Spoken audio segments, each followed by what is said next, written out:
I thought my wedding day would be the happiest day of my life, until I discovered my best man and my fiancé had stolen my $50,000 wedding fund and planned to vanish together before I even said, "I do."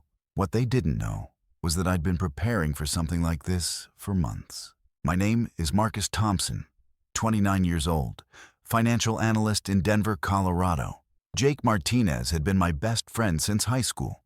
We played football together, went to the same college, even got our first jobs at the same firm. When I met Emily at a coffee shop 2 years ago, Jake was the first person I called. "Dude, I think I found the one," I told him. He seemed genuinely happy for me. Emily Chen was everything I thought I wanted in a partner. Smart, beautiful, worked as a marketing manager for a tech startup. We moved in together after 8 months, got engaged last Christmas with a ring I'd been saving for since college. Jake was right there celebrating with us, already planning his best man speech. Party was perfect. Jake gave a toast about friendship and finding your soulmate. "Marcus and Emily are proof that good people find each other," he said, raising his glass. Emily glowed beside me, and I felt like the luckiest man alive. If only I'd noticed how long Jake held her gaze during that toast.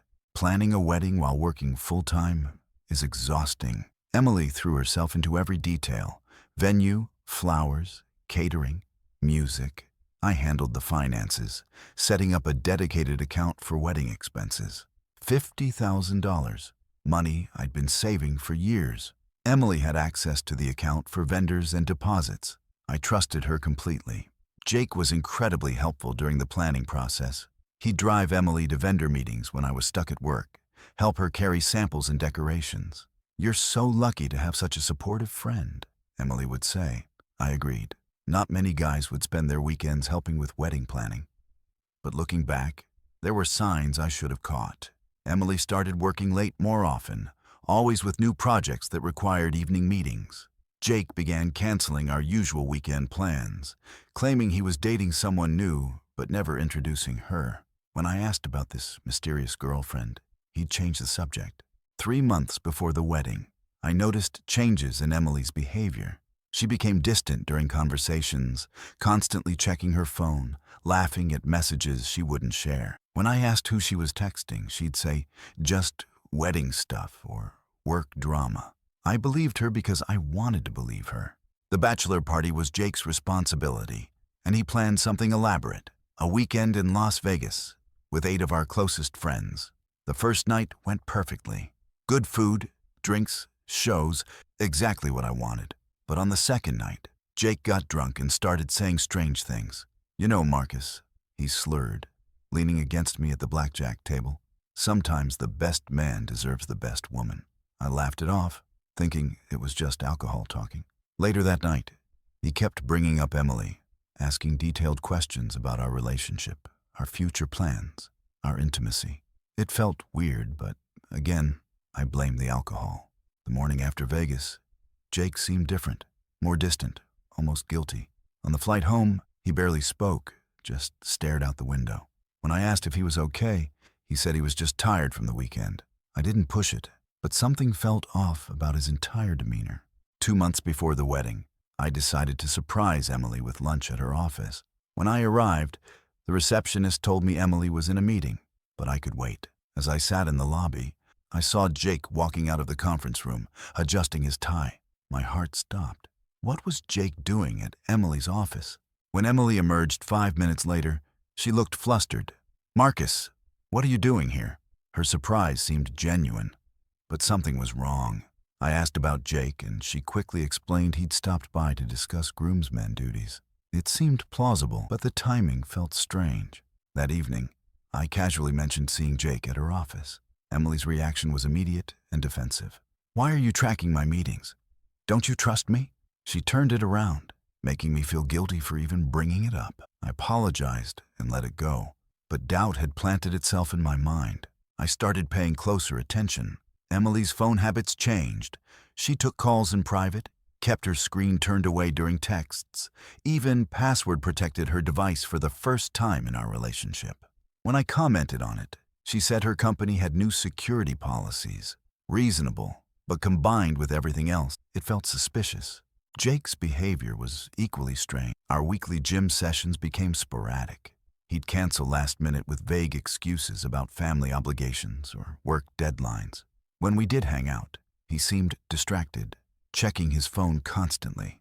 Our conversations became surface level, lacking the easy intimacy of 15 years of friendship. The breaking point came 6 weeks before the wedding. I was at Jake's apartment helping him move furniture when his phone rang. He stepped outside to take the call, but I could hear him through the thin walls. "No, he doesn't suspect anything," Jake was saying. "Just stick to the plan. After the honeymoon, we'll make our move." My blood turned cold. I couldn't hear the other side of the conversation. But Jake's tone was conspiratorial, almost romantic. When he came back inside, I asked who called. "Just work stuff," he said. But his face was flushed, and he wouldn't meet my eyes. That night, I couldn't sleep. The pieces were starting to form a picture I didn't want to see. Emily's distance, Jake's strange behavior, the secret phone calls, their increased interaction around wedding planning. But I needed proof before I could accept what my gut was telling me. I decided to test my theory. The next day, I told Emily I had to work late and asked Jake to take her to the final cake tasting appointment. They both agreed too quickly, too eagerly. Instead of going to work, I followed them from a distance. They didn't go to the bakery. Instead, they drove to a hotel across town, parked in the back lot, and went inside together. My hands shook as I watched them disappear into the building. I sat in my car for 2 hours, waiting for them to emerge. When they finally did, Emily was adjusting her hair and Jake had his hand on the small of her back. I drove home in a daze, replaying every interaction, every excuse, every lie from the past few months. How long had this been going on? How could my best friend and the woman I loved betray me so completely? But more importantly, what was I going to do about it? That's when I remembered something Jake had said during a conversation about his divorce last year. The key to winning is information. Know everything about your opponent before they know you're playing the game. He'd been talking about his ex-wife's lawyer, but the advice applied perfectly to my current situation. I needed information, and I needed it without them knowing I was gathering it. The next day, I called in sick to work and began what I now call Operation Evidence. If Jake and Emily were planning something after the honeymoon, I needed to know exactly what that meant. Were they planning to steal the wedding money and disappear? Was Emily planning to divorce me immediately? I had to find out. First, I installed tracking software on my laptop that Emily used occasionally for wedding planning. The software was designed for parental controls but worked perfectly for monitoring activity. I also set up alerts on our joint wedding account to notify me of any transactions over $100. Next, I hired a private investigator named Sarah. I explained the situation and asked her to document Jake and Emily's meetings over the next few weeks. "This is unfortunately more common than you'd think," she told me. "Wedding betrayals are a specialty of mine." The information started coming in immediately. Sarah's surveillance photos showed Jake and Emily meeting at least 3 times a week. Coffee shops, restaurants, the hotel I'd seen them at. But more disturbing were the financial records I discovered through the laptop monitoring. Emily had been researching divorce laws in Colorado, specifically focusing on asset division and prenuptial agreements. She'd also looked up information about wedding insurance policies and vendor contract cancellation. But the most chilling discovery was a browser history showing searches for how to transfer money offshore and countries without extradition treaties. The wedding account alerts started pinging regularly, small withdrawals at first, $200 here, $500 there, always with legitimate-seeming explanations when Emily mentioned them. Extra flowers, upgraded linens, additional security deposit. But they were adding up quickly. 2 weeks before the wedding, Sarah called with urgent news. "I followed them to a bank downtown," she said. "They opened a joint account together. I couldn't get the details, but they were there for over an hour filling out paperwork." That evening, I confronted the situation indirectly. "How's the wedding budget looking?" I asked Emily casually. She assured me everything was on track, that we might even have a little money left over.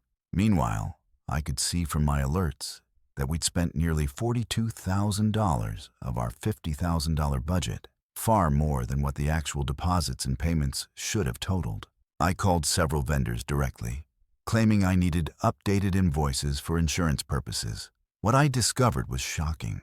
Many of the payments Emily claimed to have made were actually much smaller deposits.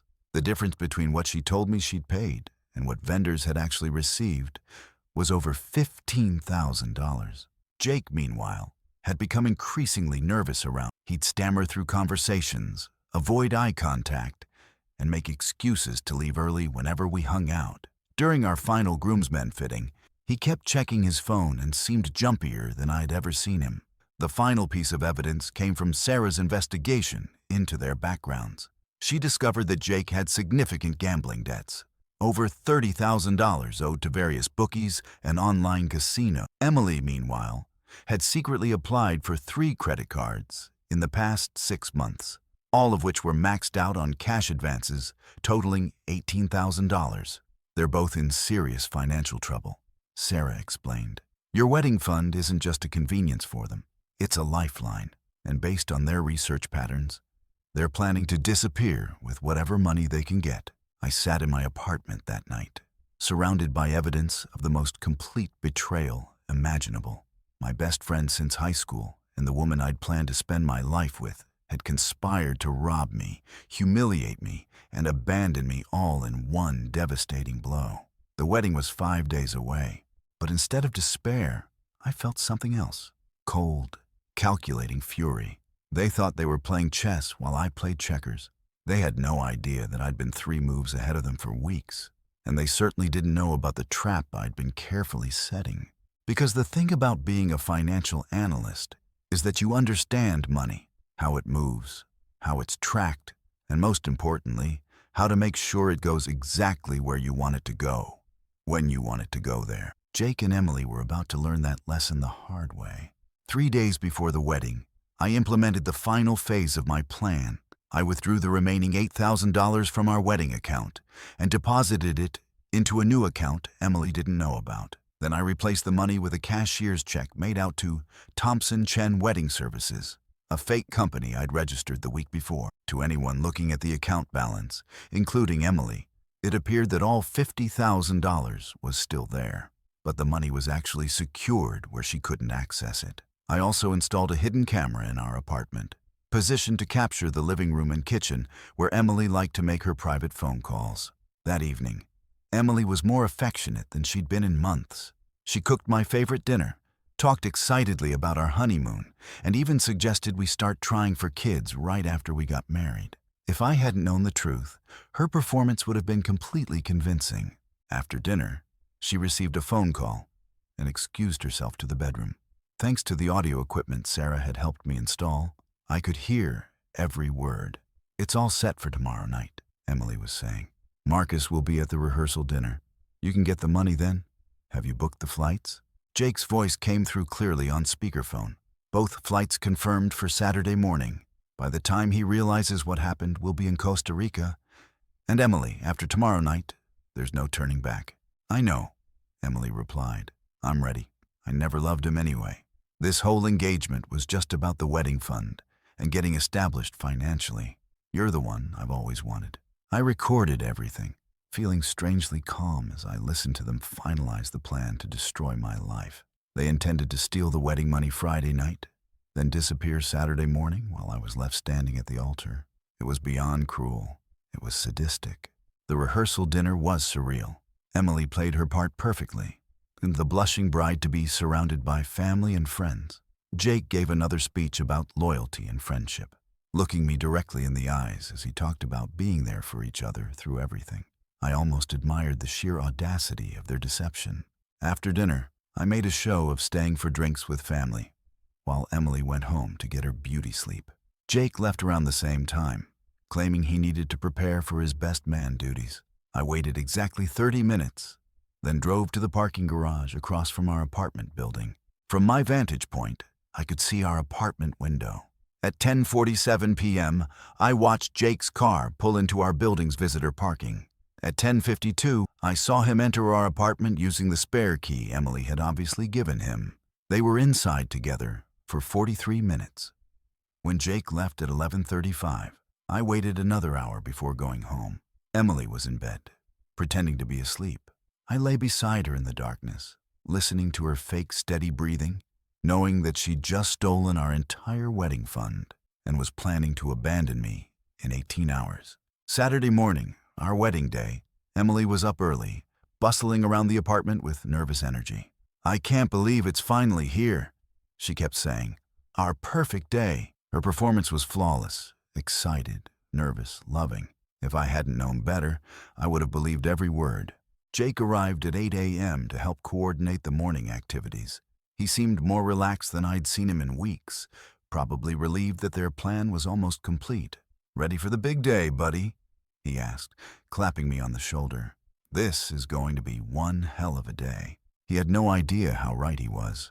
The morning went exactly as planned, their plan and mine. While Emily was at the salon with her bridesmaids, Jake and I went to the venue for final setup. I made sure to act completely normal, even grateful for all his help. "I can't thank you enough for everything you've done," I told him. "You're the best friend a guy could ask for." At 2 p.m., 3 hours before the ceremony, I excused myself to handle last-minute financial stuff with the vendors. Instead, I drove to the police station where Detective Rodriguez was waiting with all the evidence Sarah and I had gathered. Surveillance photos, recorded conversations, financial everything. "We've reviewed everything," Detective Rodriguez told me. "This is clearly premeditated fraud and theft. We're prepared to make arrests. But are you sure you want to do this at your wedding venue?" I thought about Emily getting her hair done, excited about walking down the aisle to a man she'd never loved. I thought about Jake adjusting his boot, preparing to stand beside me while harboring the ultimate betrayal. I thought about all our family and friends gathering to celebrate what they believed was a love story. "I want them arrested at the altar," I said, "in front of everyone. They plan to humiliate me publicly. It seems only fair to return the favor."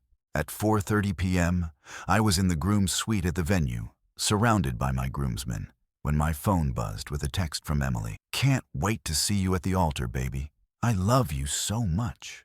I showed the message to my brother David, who was serving as co-best man since Jake would obviously be unavailable. "You're ice cold, Marcus," David said admiringly. "I can't believe you kept this together."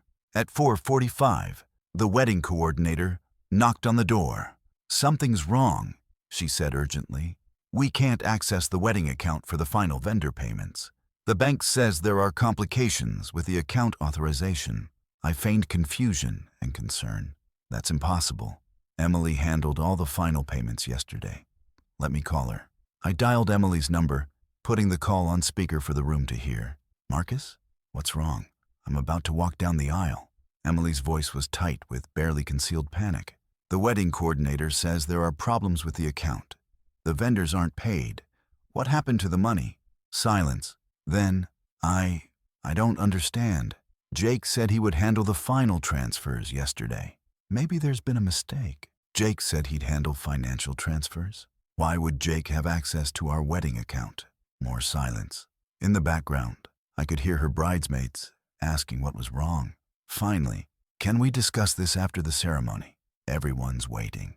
I hung up and looked around the room at my confused groomsmen. "Gentlemen, I think we need to have a conversation with Jake." We found Jake in the main hallway, adjusting his tie nervously. When he saw us approaching, his face went pale. "Hey guys, what's up? Shouldn't you be getting ready for the big moment?" "Jake," I said calmly, "Emily says you were supposed to handle the final vendor payments from our wedding account. Is there something you'd like to tell me?" Jake's composure cracked completely. His hand started shaking, and he began stammering excuses about misunderstandings and communication problems. But before he could construct a coherent lie, Detective Rodriguez appeared with 2 uniformed officers. "Jacob Martinez and Emily Chen, you're under arrest for conspiracy to commit fraud, theft, and identity theft." The detective's voice carried clearly through the hallway, where guests were beginning to gather for the ceremony. The next few minutes were chaos. Emily, still in her wedding dress, was led away in handcuffs while screaming that it was all a misunderstanding. Jake kept shouting that I'd set them up, that I'd orchestrated everything. Our families and friends stood in shocked silence, trying to process what they were witnessing. My mother approached me as the police cars drove away. "Marcus, What just happened? I put my arm around her shoulders. Mom, I just avoided the biggest mistake of my life. The investigation that followed revealed the full scope of their plan. They'd stolen $47,000 from the wedding account, opened a joint account to hide the money, and booked flights to Costa Rica, where they planned to live off my savings while I dealt with the aftermath of being left at the altar. But their scheme went deeper than I'd realized. They'd been planning this for 8 months, not 6. Jake had introduced himself to Emily at a bar specifically to target my finances, knowing I was saving for an eventual engagement. Emily had never loved me. She'd seen me as a mark from the beginning. The trial was swift. Both Jake and Emily accepted plea deals rather than face jury trials. Jake received 3 years in prison for fraud and conspiracy. Emily got 2 years plus restitution requirements. Their joint account was seized, and I recovered most of my stolen money. 6 months later, I was rebuilding my life when I received an unexpected message through social media. It was from Jessica, one of Emily's former bridesmaids who had witnessed the arrest. "I know this sounds crazy," she wrote, "but I always thought there was something off about Emily and Jake. Would you like to get coffee sometime? I'd love to hear the real story." Jessica turned out to be everything Emily had pretended to be. Genuine, kind, interested in me as a person rather than my bank account. We took things slowly, building trust carefully. When I eventually told her the full story of the wedding that never was, her reaction was perfect. "You handled that brilliantly. They chose the wrong person to betray." We married 2 years later, in a small ceremony with just close family. No best man. I'd learned that some betrayals cut too deep for traditional roles. But as I looked at Jessica walking toward me, genuinely radiant with love and joy, I realized something important. Jake and Emily hadn't just failed to destroy me. They'd accidentally led me to exactly where I needed to be. Sometimes the worst betrayal can become the best thing that never happened to you. They thought they'd shattered my world. Instead, they cleared the way for me to build a real one.